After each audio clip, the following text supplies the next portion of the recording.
There is a significant problem with inequality in sport, with women's sport being underrepresented in governing bodies, with particularly when it comes to women's sports stars being paid less, being appreciated less, and quite simply not getting the access to training facilities and to sponsorship and to the sort of coaching that they need in comparison to their male counterparts.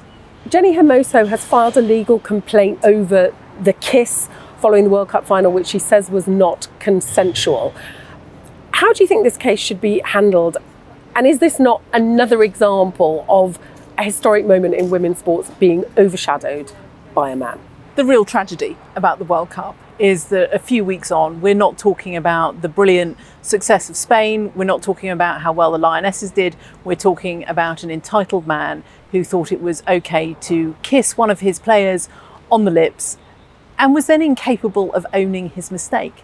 And I think if Rubiales had from the outset been incredibly apologetic, acknowledged that he'd made a terrible mistake, we wouldn't be having this argument now. And instead, what we've seen is an attempt to shift the blame onto Jenni Hermoso, act as if she had given consent. She's been very clear on that point. She did not give him consent to do that. But it was Rubiales who really has dragged the sport back to a different era, a time when men could act with entitlement, with absolute impunity, and it just has to stop. What have you learnt from today's hearing? This is the second meeting that you've had on the topic of sexism and sports.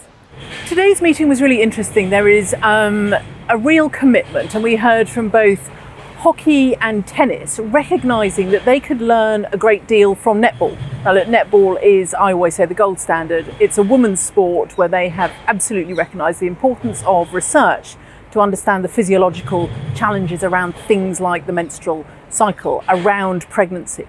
And I think what we learned today was that from some sports, there's a real recognition that they need to do more, and that they need to make sure that the progress that they might have made at elite level is trickled down to the grassroots level, to make sure that girls coming through in sport get great opportunities, great coaching, and that they're given all of those tools and information that they need to learn how their bodies work and how they can use them when they're at their strongest. Conservative MP Nick Fletcher is saying that there should be a Minister for Men.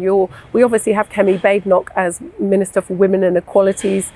Is he right? Well, I would always argue that every single minister across government throughout the annals of history has been a minister for men. It's absolutely crucial that we make sure that women's voices are heard at the top levels of government, because we know that men's voices already are.